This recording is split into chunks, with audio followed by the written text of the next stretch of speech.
Hello everyone, welcome back. Today we are going to start a new poem, Have You Earned Your Tomorrow? This poem is written by Edgar Guest. सब आज हम start करने वाले हैं have you earn your tomorrow ये poem लिखी है Edgar guest ने.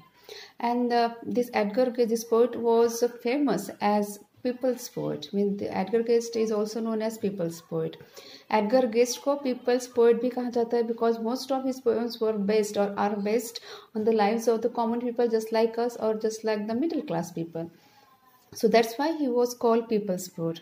Now, it is an inspirational poem, and in this poem the speaker is asking the readers whether they have done anything to improve the life of another human being or not. It is up to you whether you will have a better future or not. Therefore, one should consider one's actions and deeds carefully and plan accordingly for a better future.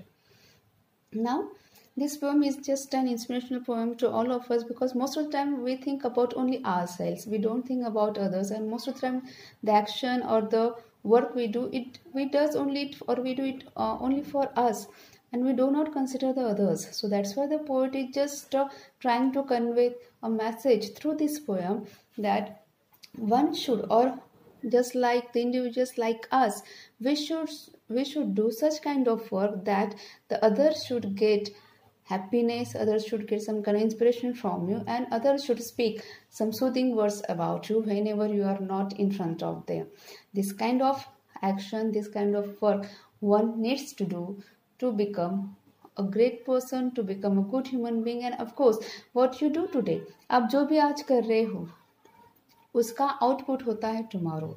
इस poem में poet यही कह रहे हैं कि बहुत बार हम ऐसा करते कि हम लोग सिर्फ खुद के बारे में सोचते कि हमारा लाइफ कैसे सूदिंग होगा, हमारा लाइफ कैसे कंफर्ट होगा, and we do not think about others. हम तब किसी और के बारे में नहीं सोचते. तो यहाँ पर पोएट जो है इस पोएम के थ्रू हमें ये मैसेज दे रहे हैं कि हमें ऐसा कुछ काम करना चाहिए जिसकी वजह से जो बाकी के लोग हैं वो हैप्पी फील हो, उनको अच्छा लगे, वो हमारे बारे में अच्छा कहे. बिकॉज हम जो आज कर रहे हैं उसका ही आउटपुट होता है, इसका ही रिजल्ट है टुमारो. अगर आपने आज अच्छा काम किया तो ऑफकोर्स आपका जो टुमारो मतलब आपका जो आने वाला कल है वो बेटर रहेगा. सो दैट्स वाई यहाँ पर जो पोएट है उन्होंने नाम दिया इस पोएम का have you earned your tomorrow. मतलब आपने क्या ऐसा काम किया जिसकी वजह से आपका जो आने वाला दिन है वो अच्छा होने वाला है. That is the tomorrow. So let's start the poem.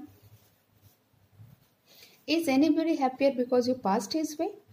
Does anyone remember that you spoke to him today? This day is almost over and its toiling time is through. Is there anyone to utter now a kindly word for you? Now, the poet asks many questions to the reader. यहाँ पर जो poet है वो वहाँ पर इस poem के through बहुत सारे क्वेश्चंस पूछ रहे हैं हम जैसे रीडर्स को. और वहाँ पर ये जो है देखो वहाँ पर फर्स्ट लाइन स्टार्ट हुई है is anybody happier because you passed his वे.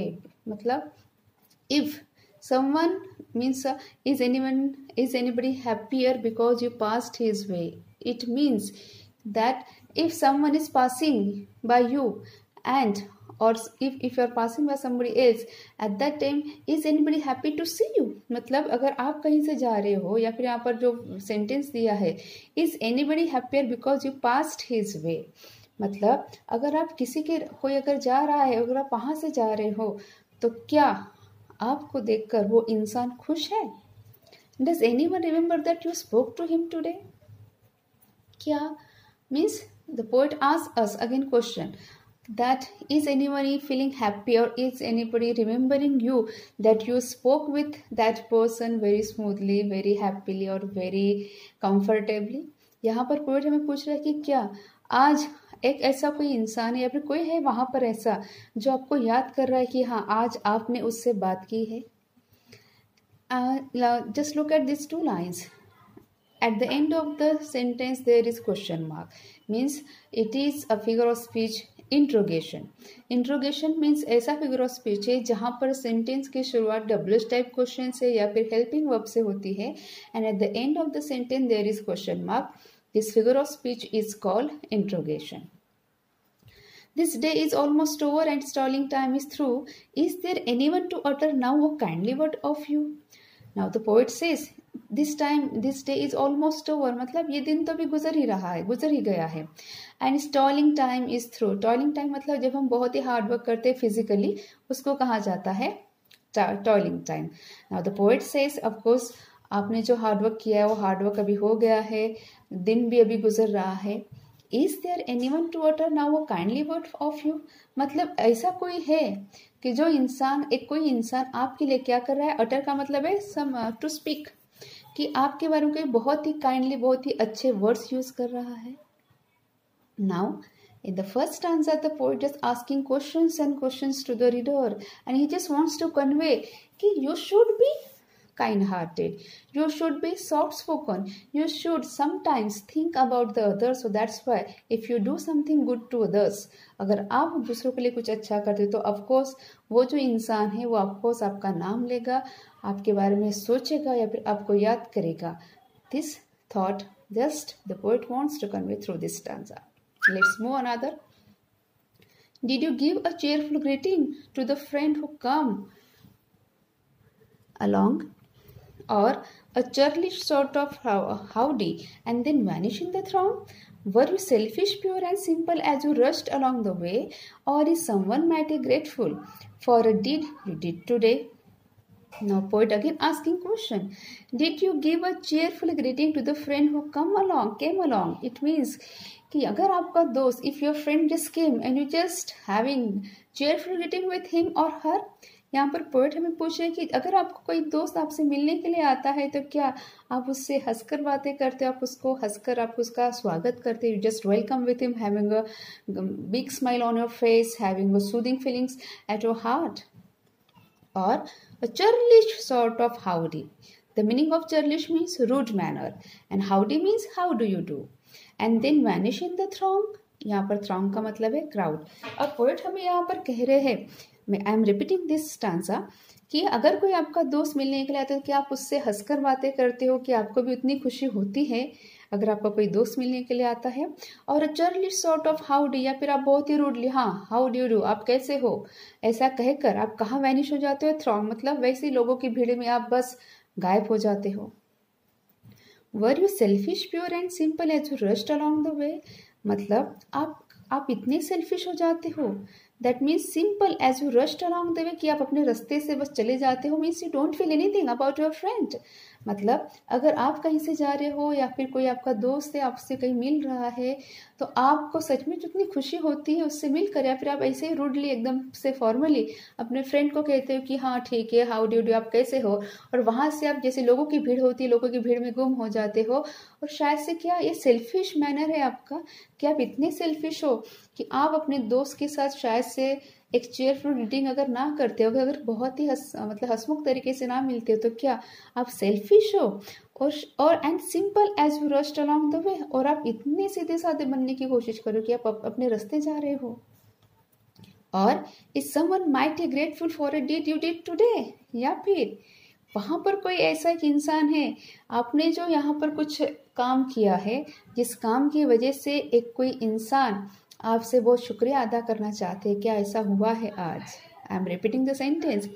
और is someone mighty grateful for a deed you did today, मतलब आपने ऐसा कुछ काम किया है किसी के लिए कि उस काम को याद करके कोई आपको बहुत थैंक्स कहना चाहते हैं, आपको धन्यवाद देना चाहता है। Can you say tonight in parting with the days that slipping fast, that to help the single brother of the many that you passed, is a single heart rejoicing over what you did or said, and does a man whose hopes were fading now with courage look ahead? Again, the third stanza is just related to the same questions. Can you say tonight in parting with the days that slipping fast, that to help a single brother of the many that you passed? मतलब अब फिर से हमें यहाँ पर poet, again the poet is asking same question, it's different question, that means कि whether now it's a sleeping time, okay, and all the already day is already gone, मतलब दिन भी बीत गया है और ये जो रात है वो भी शायद से जल्दी से जाने वाली है, तो क्या ऐसा इसमें that to help a single brother of the many that you passed, मतलब जो लोग हैं क्या उनमें से आपने किसी एक को, ब्रदर मतलब कोई एक इंडिविजुअल को क्या आपने सचमुच हेल्प की है? Is a single heart rejoicing और व्हाट यू डिड और सेड, या फिर कोई ऐसा एक इंसान है जिसका दिल बहुत खुश है, कि जिसकी वजह से शायद से आपने उसके लिए कुछ अच्छा किया है, शायद से आपने उस पर्सन के लिए, उस इंडिविजुअल के लिए, उस अपने फ्रेंड बोलो या फिर कोई और पर्सन बोलो, ठीक है, अगर आपने उस इंसान के लिए कुछ अच्छा किया तो क्या is a single heart rejoicing और व्हाट यू डिड से और सेड, मतलब क्या उस इंसान को इतनी ज़्यादा खुशी हो रही है दिल से, वो आपको बहुत दिल से खुशी कर रहा है, पर बहुत दिल से खुशी महसूस कर रहा है बिकॉज ओनली ऑफ यू, क्योंकि सिर्फ आपकी वजह से, बिकॉज शायद से आपने कुछ ऐसा किया है या फिर आपने कुछ उसको ऐसा बोला है कि शायद से वो इंसान इसकी वजह से बहुत दिल से खुश है। Does a man whose hopes were fading now with courage look ahead, क्या एक ऐसा हुआ है कि एक इंसान जिसने सारे होप्स खो दिए हैं, जिसको that become hopeless, that person becomes pessimistic, एक ऐसा इंसान जो शायद से पूरे अपनी होप्स खो चुका है, वो शायद से पेसिमिस्टिक हो गया है, बहुत ही निराशावादी हो गया है, तो क्या मीन्स क्या आपकी वजह से उस इंसान को फिर से एक जिंदगी की नई होप मिल गई है? क्या वो फिर से अपने आने वाले जिंदगी को बहुत ही खुश तरीके से, बहुत ही ऑप्टिमिस्टिक तरीके से सोच रहा है? Does a man whose hopes were fading now with courage look ahead? It means, I'm repeating, कि क्या एक इंसान जिसने अपने पूरे आशाएं, पूरे होप्स जिसने खो दिए हैं, क्या आपकी वजह से वो इंसान अपना जो आने वाला कल है उसको एक नए तरीके से देख रहा है, उसको बहुत ही होपफुली देख रहा है? Did you waste the day or lose it? Was it well or sorely spent? Did you leave a trail of kindness or a scar of discontent? As you close your eyes in slumber, do you think that God would say, you have earned one more tomorrow by the work you did today? In the last stanza, the poet asks us the question, did you waste the day or lose it? मतलब क्या आपका दिन ऐसे ही गया, क्या आपका दिन ऐसे ही बीत गया है, वेस्ट हो गया है, या फिर आपने इसको गवाया है? वॉज इट वेल और सोरली स्पेंड, क्या आपका दिन अच्छे से बीता है या फिर वो बहुत बुरा बीता है? Did you leave a trail of kindness और स्कार ऑफ डिसकंटेंट, मतलब आपका जो दिन गया है वो क्या मीन्स अच्छा था? Did you have a trail of kindness, कि आपका जो रास्ता है, आपकी जो सोच है, आपका जो दिन है, क्या वहाँ पर काइंडनेस है? क्या आपको दूसरे के लिए बहुत ज़्यादा कुछ फील होता है या फिर दूसरों के लिए आपको कुछ काइंडनेस फील होता है? और स्कार ऑफ डिसकंटेंट, या फिर आपका जो दिन है वो शायद से डिसकंटेंट मतलब अनसेटिस्फाइड है?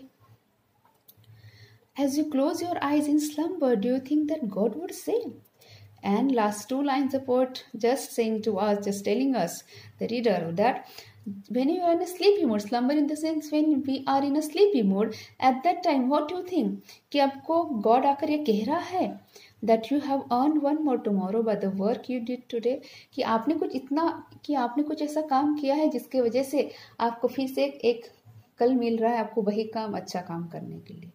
That means, have you earned your tomorrow? It means that you have done such kind of good thing.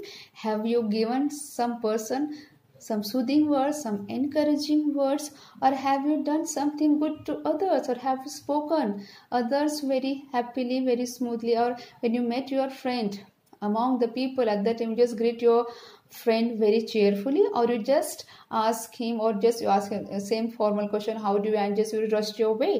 ठीक है, यहाँ पर पॉइंट ऐसा रही, क्या आपका जो दोस्त है, जो आप उनसे मिलते हो, क्या आप उससे अच्छे से मिलते हो या फिर रूडली अपने काम में बिजी होते हो, या आप उसको सिर्फ ऐसे ही बोले कि ठीक है आप कैसे हो, वहाँ से चले जा रहे हो, या फिर आपने कुछ काम किया है जिसकी वजह से कोई सामने वाला इंसान आपको खुशी दे रहा है, आपको आपके बारे में सोचकर खुश हो रहा है, या फिर आपके बारे में वो अच्छे वर्ड्स यूज़ कर रहा है, या फिर आपने ऐसा कुछ अच्छा काम किया है जिसकी वजह से कोई आपको याद कर रहा है, या फिर आपका दिन ऐसे ही बीत गया, बैडली बीत गया है, या फिर आपका जो है अनसेटिस्फाइड आपका दिन गया है, या फिर आपका शायद से दिन अच्छा गया है. और क्या ऐसा हुआ है कि आपको ऐसा लगता है कि अगर आप दिन भी बीत गया है, ऑफकोर्स आप अभी सो रहे हो और आपके स्लीपी मूड में, क्या आपको ऐसा लग रहा है कि भगवान आकर शायद से आपको कह रहा है, it is just an imagination of the poet, कि क्या आपने जो अच्छा काम किया है इसके वजह से आपको फिर से वही एक अच्छा काम करने के लिए आपको क्या मिल रहा है, फिर से कल आपको मिल रहा है. This is all about the poem. And in this poem, just one simple idea, one simple theme of this poem is that one should do good deeds one should do good things to the others. हम शायद से बहुत materialistic life में जीते हैं, यहाँ पर बहुत सारे लोग मनी माइंडेड हो गए हैं, बहुत सारे लोग सिर्फ पैसों के बारे में सोचते हैं। ऐसे इसलिए हम शायद से किसी और के बारे में नहीं सोचते। तो कहीं ना कहीं पोएट हमें इस पोएम के थ्रू कन्वे करना चाहते हैं कि खुद के लिए तो सब कुछ जीते हैं, हम शायद से अपने लिए जीते, किसी और के लिए जीते नहीं। लेकिन अगर ऐसा आपको कुछ वक्त मिलता है तो हमें अपने लिए भी तो जीना है, लेकिन साथ में हमें दूसरों का भी अगर भला करेंगे तो शायद से वो इंसान आपको दुआएं देगा, शायद से आपका जो फ्यूचर है, आपका जो आने वाला कल है, वो आपका आने वाला कल बेटर होगा। और शायद से वो जो काम आपने दूसरों के लिए किया है, उस काम का कुछ ना कुछ फ्रूटफुलनेस आपको आने वाले दिनों में मिलेगा। Only because of if someone is smiling, अगर आपकी वजह से कोई स्माइल कर रहा है, it means you have done a great thing, you have done a good thing for the others. Guys, hope you understood this poem. Thank you.